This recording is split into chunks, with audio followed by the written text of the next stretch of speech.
ezali mbotama ya sika pona Congo oyo ye azali kotonga Congo ya démocratie, Congo ya état de droit. Lokola makanisi oyo fait président Tshisekedi wa Mulumba alobaka le peuple d'abord. Tolingi lisusu corruption te, tolingi état de droit, tolingi bonne gouvernance. Biloko wana nyoso ezali oyo président Félix Antoine Tshisekedi azo symboliser le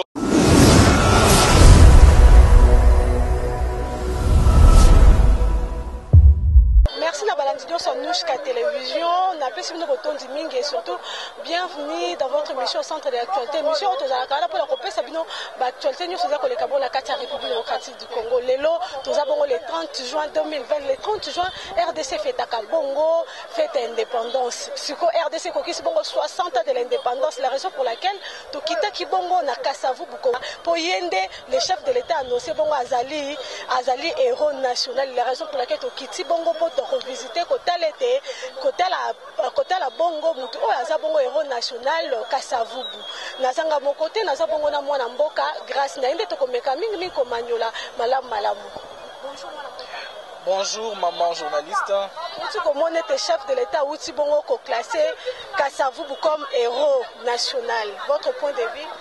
D'abord, totondi matondi mingi parce que ezalaki soué ya population congolaise nyonso lelo na Afrique mobimba totala bamboka nyonso oyo ezwa indépendance compte tenu ya combat ya banationaux na bango ba honora presque la majorité ba premier président na bango et lelo tozana esengo mingi na koyokati président Joseph Félix Antoine Tshisekedi Tshilombo asili ko honorer le feu président Joseph Kasavubu, premier président de la République démocratique du Congo, lelo naran ya ba héros nationaux et yango tozo senga ebotondi mingi parce que sengweza makasi na mitema ya ba congolais nyonso plus particulièrement na peuple né Congo oyo eza peuple moko historique na kata mboka na biso toyebi ete que na table ronde bané Congo bazalaki ebele lelo tozolobela Kasavubu na journée ya indépendance à lelo mais eza kaka yete ba vaillant heureux bazalaki ebele pona ko luka indépendance wana entre autres yayi Patrice Emery Lumumba Mbutakanza Kamitatu et autres donc esengoza makasi mama Azo mérité vraiment place wana ya héros national. Azo mérité place wana parce que en son temps il faut dire baka histoire l'isolo il y a indépendance et bandikala parce que Kasavubu était le premier soit la première personne il y a revendiqué le droit des premiers occupants na niveau ya mboka na biso et na kati ya Léopoldville awa lelo Kinshasa Kasavubu bandai ko lutter contre oppression il y a Belgique et il y a Ngonde Salaki que en 1958 tout le monde a 59 je crois que peuple bakufaki ebele na Kinshasa na ba emeute o salemaki awa na commune Kasavubu oyo population congolaise basila iko kufa et lelo to se débarque journée en disant journée à martyr de l'indépendance et en ce moment-là Kasavubu était le président il y a parti oyo nakalebenga maki ya bako oyo esalaki ba preuve na yango na niveau ya mboka na biso alingaki asala discours na place Imka nde esalaki à ce que colon belge alingaki discours wana esalema te ebendaki makelele e bato bakufaki ebele et jusqu'à continuer combat na ye ti na 1960 excusez-moi toyaki kozwa indépendance donc Kasavubu mérite bien être aujourd'hui élevé à titre de héros et non seulement héros national, il mérite encore d'être aujourd'hui appelé par le père de l'indépendance parce que c'est de lui qu'il s'agit, il est le vrai père de l'indépendance parce qu'il lit à Léopoldville, à Kinshasa et non en province comme le faisaient les autres. Simon Lamboka. Natondi yo botondi mama lelo ezali mokolo monene ezali mokolo ya mbotama ya Congo mokolo ya mbotama ya République démocratique du Congo ezali mokolo yo tolobaki biso banso ba congolais totelemisa mutu totelemisa bilongi na biso pamba te tolongwe na bowumbu tokoti na bonsomi. Lelo yo topesi ba Congolais nyonso anniversaire bolamu feti monene totombeli bango avenir ya makasi pona mboka na biso. To remercier président de la République son excellence Tshisekedi Félix Antoine Tshilombo. Félix Antoine Tshisekedi Tshilombo Kanabiso. Et lelo yo président Félix Antoine Tshisekedi akanisiye atomboliye na ran na mulongo ya ba héros national ezali likambo monene pona Congo pamba te ye abundaka pona Congo ezala moko lelo yo. Pamba te na le 4 janvier 1959 tangu Lumumba Gaston Diomina Ngalola bawutaki Accra ba Belge bapesa kibiso likanisi ya kozwa Kimpwanza bango balobaka boye président Kasavubu na bino ba leader ya Bako na ba leader mususu topesa kaka Kimpwanza na Congo central donc na Léopoldville ngambo ya Congo mususu na etikala kaka na Buumbu. Kasavubu atelemaka lobi pas question Kimpwanza na Congo mobimba topesa kaka Kimpwanza na Congo national ezali mbotama ya sika pona Congo oyo ye azali kotonga Congo ya démocratie, Congo ya état de droit. Lokola makanisi oyo fait président Tshisekedi wa Mulumba alobaka le peuple d'abord, c'est-à-dire totongana nous état de droit. Et président Félix topesa ye maboko pamba te yazali batu batelemaka le 4 janvier balobaki nini le Congo au Congolais.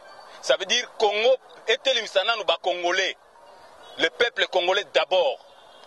Yango makanisi wana ya démocratie oyo président Félix azoko memela biso ezali makanisi oyo topesa ye maboko pamba te ya lingi Congo ezala ya Congo ya espoir. Azo représenter lelo espoir ya peuple congolais. Mutu akambi biso nango makasi ezali fait président Tshisekedi wa Mulumba. Ekolo biso totangeli politique ezali ekolo na ye. Et ekolo wana nde kotelemisa Congo, Congo ekokoma na bonsombi, yango totondi président de la République, son excellence Félix Antoine Tshisekedi Tshilombo, oyo lelo azuli kanisi ya munene ya kotombola président Kasavubu Mbeni, tolingi lisusu corruption te, tolingi état de droit, tolingi bonne gouvernance. Biloko wana nyonso ezali oyo président Félix Antoine Tshisekedi azo symboliser lelo totondi e botondi na maima so sali lelo lokumu na Congo lokumu na peuple congolais lokumu na président Félix Antoine Tshisekedi po Congo ezali kotelema tozo décoller lelo na tondi bino botondi nationaliste engagé et consciencieux to incarnation ya Lumumba décision ana chef de l'état pour ko élever président Joseph Kasavubu na rang ba héros nationaux. Et ça là vraiment net rêve na biso de chaque fois. Naza président il y a association Moko coalition citoyenne pour une majorité populaire consciencieuse. Tout le bas tout ça la déclaration pour tout ce chef de l'État a élevé na rang ba héros. Na poko toyo ka discours a élevé mais makamu so to bando zela. Ezana nyoso te mais makamu so to bando zela surtout et kokisa minango. C'est pourquoi tout ça il coup de déclaration en athée. Et le côté c'est d'abord remerciement au chef de l'État parce que belé ba ebi kutu date o ya kufa kité o Kasavubu ba kité c'était le 24 mars 1969 et belé atana ba classe batangisa difficilement. C'est pourquoi vraiment ezaneti ramoko eza mérité pas ezanetité eza ramoko ezala qui mérité pour naie mais a que président Fati a concrétisé yango ndinga asali concrétisation ya élévation na vraiment tout ce pays makaz ya onembule betaki na village na Namboka tout le monde chef de l'état soulevé bongo état de droit. Est-ce que état de droit on ezotambola malam kitoko bon état de droit maman ndeo lobi pour état de droit na sekina na seki ezapo na esengote ezape po na mawate mais pour natala nanu makambo ezoleka na mboka na biso nazoyebisa yo nano eloko mosusu mpona avant nakota nanu état de droit nga nde ozomona nga azala na FCC yo kozala moto ya FCC mais pardon yoka nano naloba naza na FCC naza na bakarte na nga na ko bimisa te na AFDC ya professeur Bahati Luko na côté mususu bake na FCC wana abanene nkulu basi mais Nathalie na FCC ne toza bazawana parce que nazala susu te na lungwe baza air moko ozomona 8 pe montazo ebisa yo ozomona miso mibale alobi o eza 10 o prononcer 10 parce que ozaka na posa ya mbongo. Bon, non, c'est un merci na chef directeur la biso Félix Tshisekedi de l'Ora sali eza très nécessaire eza bien ndenge atie Kasavubu et repas Kasavubu bo ça neti bon négliger on comprend bon négliger Kasavubu mais eza bien mais atsape Mobutu atsape Mobutu pe ero Mobutu pe asala donc eza bien ndenge atie Kasavubu et repas na ngai asepela atsape Mobutu ero donc on est là le bangoana. Bon, Kasavubu a salé neti tremplin. Après ça, moi passe moka bien, atika bidon, atika tous à la bord. Biso, à l'époque, pour na 49 ans. Na monaka Kasavubu te metonné to tanga na ba classe, to yoka masolo, atika donc Congo zalaka bien. Alingaki mubulu te, tribalisme zalate, o mu Congo akobala muluba, mungala akobala boye. Totango na ba classe atika tremplin mboke zala bien. Ya romone ba idée européenne président biso Félix Tshisekedi azape na ba idée yango yango. Yango Kasavubu to sepelaka na ye loko sala yango wana atikela Mobutu passe. Donc faut azala héros, c'est normal. Parmi ba président nyoso ba kota nani vraiment marqué. Bon, ngama ba président so ba kota. Ba président so ba kota pona ngam tamakanga Mobutu. Pona ngam Mobutu. Pona mona époque Mobutu en tout cas donc on a tika fanatique naï. Mutamakanga Mobutu après lelo Félix Mutazo marqué ngai. Donc lelo siko Mobutu sa kufa mais lelo Félix Mutazo marqué nga. Ana ba ida bien d'autres za Simone to pouyer. Félix Tshisekedi mais pour nga présent marquanga Mobutu. Si lelo na za fanatique à Mobutu pour ngai. Pour mon époque il y a na bote mais époque il y a en tout cas to tangi bien, to le bien, mambo yeko beba na shuka. Donc Mobutu mutamakanga. Premièrement, on appelle ça nos bonnes fêtes à 60e anniversaire d'indépendance et pas il y a peuple congolais et pas il y a président de la République Félix Tshisekedi Tshilombo et na batunyonso pour nangai élévation il y a papa Koko Nabiso Kasavubu le premier président il y a Mboka Nabiso il y a dirigeant qui na tango na ye na ndenge sengeli. Ceux qui vont élever les lots, c'est parce que le président a beaucoup plus réfléchi na côté la géopolitique, côté la histoire ya mboka na biso que non Lumumba a koka kozala na table ronde te ceux qui président Kasavubu a sollicité la libération sans condition.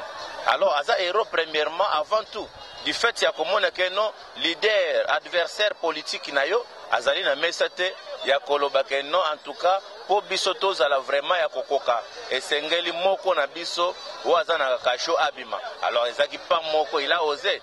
Alors premièrement toza ko remercier ye parce que milimo ekufaka te place ya azali ayeba que peuple congolais ezali reconnaissant na lit o bango basala. Alors merci beaucoup na président Fachi parce que aussi longtemps possible le président Mobutu n'a pas fait ça. Le Kabila 1, le Kabila 2 n'a pas fait ça. Nous sommes arrivés au moment où l'un des citoyens a comprendre que non, à l'état qui a yemoko Lumumba te, ka sezali pena bato yo ba accompagner qui lokola papa na biso Kasavubu. En tout cas, eza esengo makasi biso nyonso peuple congolais ndenge mokonzi alobi tor tikala na nzela ya ko reconnaître ba valeur. Ceux qui tozo reconnaître ba valeur na mboka na biso, alors mutu nyonso akozala na place na ye. Bonne fête de l'indépendance. Bon, parmi les 5 présidents oyo baleka, ngana kolobela beaucoup plus ba baleka te. Nazo lobela président actuel. Oyo azako sala za ba innovation. Ya komona ke ya ko sololana ngai batangisi ngai pas professeur Nkere. Professeur Nkere banda biso organisation et compétence du pouvoir.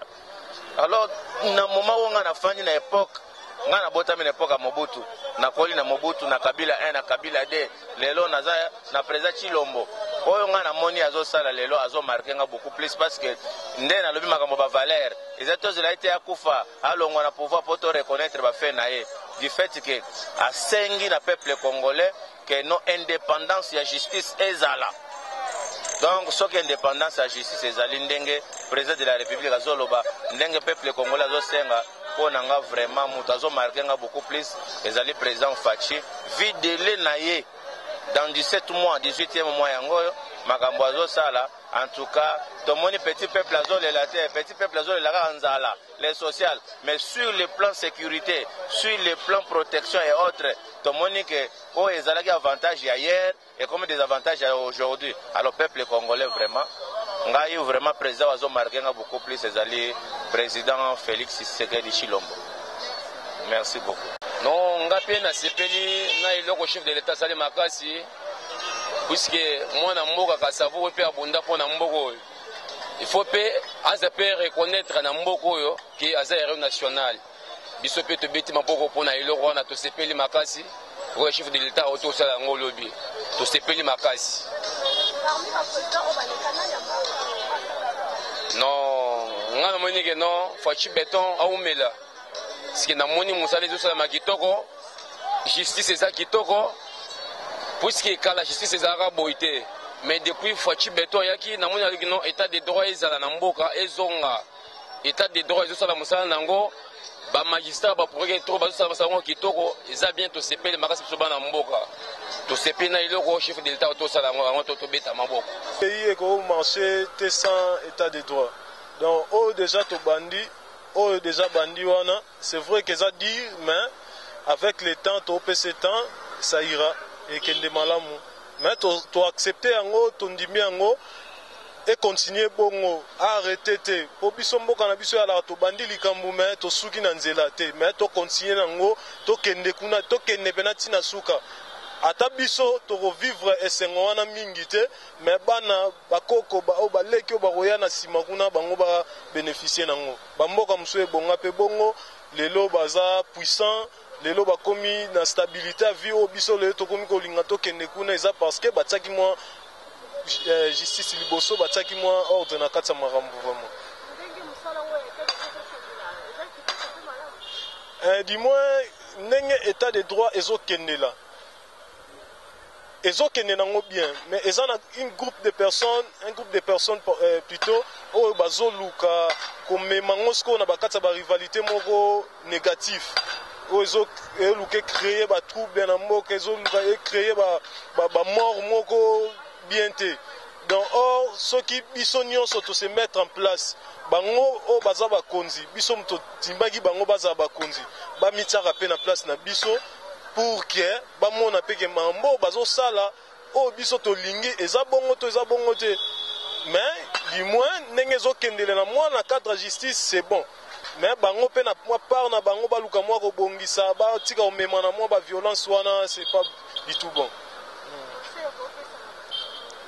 Conseil na opesa na bande ko na biso to tika na ba trouble ndé to tika ba trouble ya ko kendara na bandaku ko panzaka ko sala ba trouble moko eza bien te so to lingi eloko moko bo to mona ngo bien te to ya ne to yaki na parler du peuple.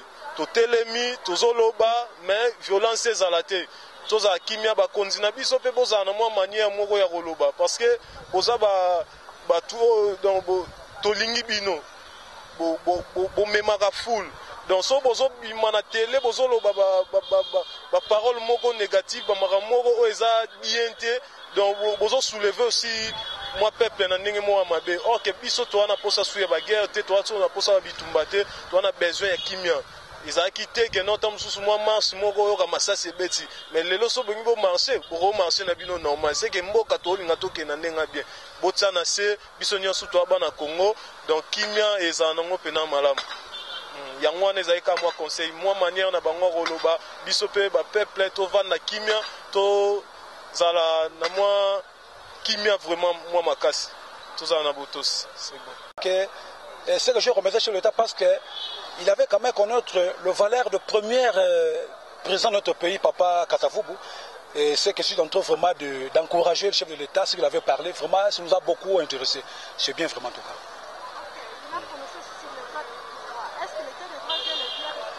Mais bien sûr, quand vous remarquez, madame, pour le moment, l'état de droit, ça fonctionne très bien. Parce qu'on a remarqué que ceux qui sont conformes, ils ont arrêté. Ils ont tenté d'arrêter les gens qui ne sont pas conformes. C'est ça l'état de droit. Donc, l'état de droit dans ce pays, Congo, ça fonctionne normalement. Et nous sommes en train un peu de remercier le chef de l'État par rapport à cette initiative de l'état de droit. Ça nous fait plaisir. Parce qu'en ce moment-là, même ceux qui viendront aux différents postes, ils n'ont pas encore de faire n'importe quoi. Ils vont se conformer eux-mêmes. Parce que ceux qui sont auparavant, comment l'air sort, je pense que tout le monde sait, nous n'avons rien à parler là-dessus. Donc l'état de droit, ça fonctionne très bien. En tout cas, maman, vraiment, ça m'a sentimenté, c'était. Par rapport à l'indépendance, c'est vraiment ton CP parce que comme dans mon bout en 60 ans, ce n'est pas peu de choses. Ils ont âge mort vraiment maturité. Mais ce que nous dépendons toujours, tout dans la carte à fête. Ce que nous dépendons toujours, nos autorités, en tout cas, qui peuvent aussi s'impliquer aux différentes difficultés conjoncturelles, ces gens de connaître. Nous sommes à la fête, mais jusqu'à présent, on va vérifier dans les différentes banques, vous allez remarquer que ceux qui travaillent à l'administration comme fonctionnaires jusqu'à présent, ils ne sont pas encore payés. Les gens vont fêter toujours comme ça. Ils n'ont rien mettre quelqu'un sur le dos, papa. Oh maman. On est quand même dans le fait quand même. Mais comment jusqu'à présent, nos frères, ceux qui travaillent dans l'administration publique comme fonctionnaires, ils ne sont pas encore payés, mais nous sommes à la fête. Vraiment, c'est nous de pleurons. Alors moi, je leur demande aux autorités de notre pays qui doivent s'impliquer à leurs affaires. Vous comprenez? Les fonctionnaires, je pense que c'est une grande secteur. Hein? Il faut quand même qu'ils se comportent un peu mieux pour les fonctionnaires. Ils sont là en train de fêter sans quelque chose pour mettre sous les dents. Pour moi, c'est déplorable. Mais bien sûr, toutes les fonctions publiques, ils ont certainement comme nous. Ils ont le capité parce que tous les fonctionnaires vont aller belé. Je ne sais pas pour aller mais dans la fête. Vous comprenez? Or, que fait les représenter que Kolia comme là. Alors faites un mois moderne, malgré tout le monde maman to boya ngote. Faites un monde on a moi journaliste moi si pas ma. To suka wapi bande ko balete ba melite mais to la kata fête. Ozo kana fête ba teka ba kita pa ma biloko ba melakate masanga ba melakate. Faites dans le lengeni ni wana. En tout cas bande on a biso wa konzi biso mboka. Ba meka vraiment ko kota makambo parce que to pesa pena bien te. Malgré nous sommes à la fête. Wana bouti kolanda bongo intervention à population à l'objet malgré fait à 60 ans mais bazolia te fait anzala bazo fêter bien te comme bongo na suka émission na biso na bika bozaki belé partout dans le monde bande kolanda biso à travers Nouska TV. Merci à vous et puis bonne fête à tous les Congolais partout vous allez dans le monde souhaitez bino bonne fête de l'indépendance. Bon continuez toujours ko s'abonner bongo na kata Nouska télévision toza wana pour la kopesa bino ba information à kitoko pe malamu donc tokutani bongo na mikolo koya.